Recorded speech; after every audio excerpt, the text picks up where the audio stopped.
আসসালামু আলাইকুম প্রিয় বার্সা ফ্যান্স, প্রিয় কুলার্স।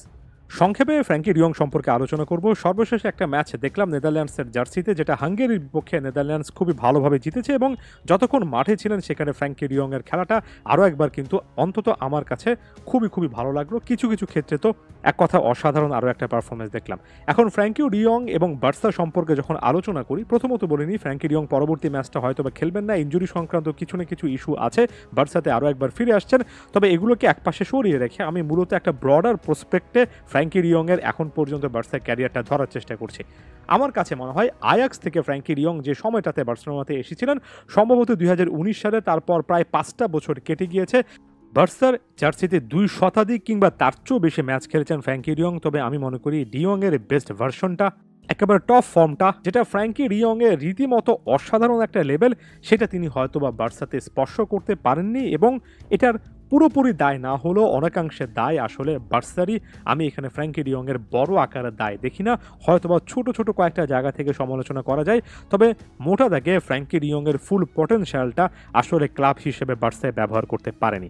এই কথাগুলো আমি কেন বলছি? প্রথমত একটা কথা একেবারে স্পষ্টত এখানে বলতে চাই যে হান্সি ফ্লিক যে সিস্টেমটাতে বার্সাকে আসলে খেলাচ্ছেন, সেখানে প্লেয়াররা ইন্ডিভিজুয়ালি ডেভেলপমেন্টের অনেক বেশি করে সুযোগ পাবেন। ফ্লিক এমন একজন কোচ যিনি কিনা আসলে জানেন কিভাবে একজন প্লেয়ারের কাছ থেকে সেরাটা বের করে আনতে হয়। তাই এখানে একটা আশাব্যঞ্জক নতুন শুরু দেখছি। ফ্র্যাঙ্কি ডিয়ং এখানে হান্সি ফ্লিকের সিস্টেমটাতে দুর্দান্ত একটা রোল প্লে করবেন, সেটাই আমি আশা করি। এখন রোল প্লে করার কথা যেহেতু আসছে, কেন বলছি ফ্র্যাঙ্কি ডিয়ংকে এর আগে বার্সা একেবারে সেরাভাবে ব্যবহার করতে পারেননি? এমন একজন মিডফিল্ডার যিনি কিনা অনেক বেশি করে ক্রিয়েটিভ, যিনি কিনা পুরো ম্যাচের ওভারঅল টেম্পোটা কন্ট্রোল করতে পারেন, যিনি অফেন্সিভ ডিফেন্সিভ দুই জায়গা থেকে আসলে অনেক দুর্দান্ত অবদান রাখতে পারেন, তাকে বার্সা এক এক সময় এক এক পজিশনে কিন্তু খেলিয়েছে।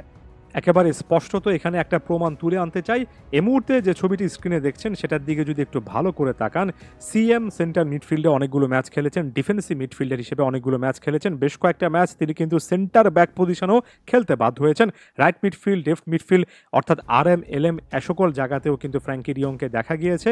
এই যে কখনো কখনো সেন্ট্রাল মিডফিল্ডার, কখনো ডিফেন্সিভ মিডফিল্ডার পেছাতে পেছাতে এমনকি সেন্টার ব্যাক, যখনই বার্সেলোনার আসলে সমস্যা হয়েছে তখনই কিন্তু ফ্র্যাঙ্কি ডিয়ংকে সেই কাজে কোচরা ব্যবহার করেছেন এবং এটা করতে গিয়ে ফিক্সড একটা পজিশন, যে পজিশনে তিনি সবচেয়ে বেশি করে ভালো খেলতে পারেন, সেই জিনিসটাতে ফ্র্যাঙ্কি ডিয়ংকে খুব একটা বেশি কিন্তু আমরা দেখতে পারিনি।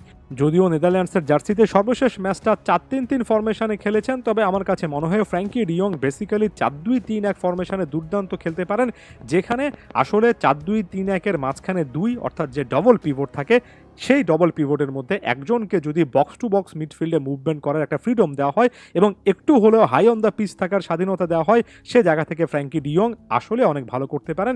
আপনি যদি হাই অন দ্য পিচ রাখতেও না চান, যদি তার ডিফেন্সিভ অ্যাবিলিটিটা ব্যবহার করতে চান, তাকে ডবল পিভট সিস্টেমে একটা জায়গায় কিছুটা ফ্রি রোল যদি দিয়ে ফেলেন, সেখানে ফ্র্যাঙ্কি ডিয়ং অসাধারণ করতে পারবেন। এবং একই সাথে যদি হাই অন দ্য পিচ না রেখে অনেকটুকু ডিফেন্সিভ পজিশনেও রাখেন, সেখানে তার যে অসাধারণ বল ক্যারি করার অ্যাবিলিটি অর্থাৎ বল নিয়ে সামনে এগিয়ে আসার অ্যাবিলিটি, সেটার মাধ্যমে তিনি পুরো ম্যাচটাকে আসলে খুব ভালোভাবে কন্ট্রোল করতে পারবেন।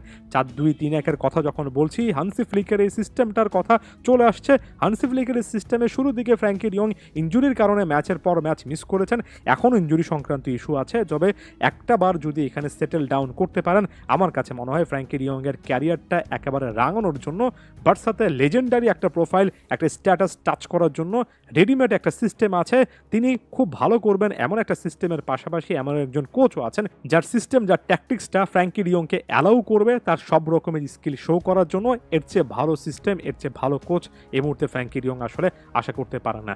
27 বছর বয়সী ফ্র্যাঙ্কি ডিয়ং এর এই পারফরমেন্সগুলো ভালো হচ্ছে, তবে একেবারে ব্যালন ডিওর লেভেলের না। আমি অনেক লম্বা সময় ধরে বিশ্বাস করে এসেছি ব্যালন ডিওরের শর্ট লিস্টে ফ্র্যাঙ্কি ডিয়ং এর থাকা উচিত, আরও আগে থেকে উচিত ছিল, আরও অনেক টপ লেভেলে থাকা উচিত ছিল। আশা করব ক্যারিয়ারের এই পর্যায়ে এসে ফ্র্যাঙ্কি ডিয়ং এবার অন্তত সেই স্ট্যাটাসটা আসলে টাচ করতে পারবেন, যেটা আসলে তিনি ডিজার্ভ করেন। ধন্যবাদ সবাইকে।